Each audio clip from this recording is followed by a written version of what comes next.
The Victorian Parliamentary Inquiry into Enhancing University Governance handed its unanimous report, making 17 recommendations for greater transparency, enhanced accountability, and meaningful staff and student voice in Victorian University. Its central recommendations call for a minimum of 3 staff members and 2 student members on Victorian University councils. This was the main ask of the joint reform proposal put forth by the NTU, the National Union of Students, and the Council of Australian Postgraduate Associations. A joint reform proposal that was endorsed by the Victorian Trades Hall Council and the Young Workers Centre. The committee also recommends less standards on annual reporting in 3 critical areas: remuneration and performance benchmarks for council members, including vice-chancellors, skill matrices used for the appointment of council members and their assessments, and importantly, spending on consultants and their outcomes. The committee also recommends greater transparency and integrity in relation to university council decision-making,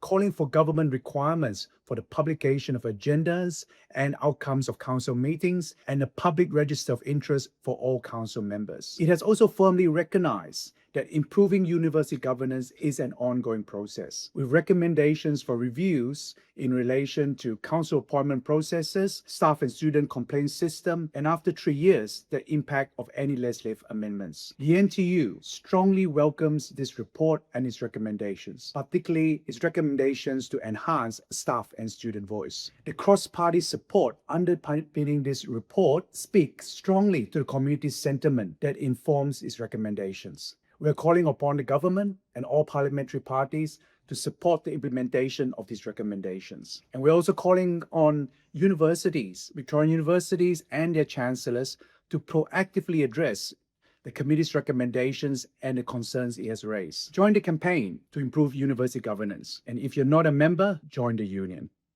Thank you for listening.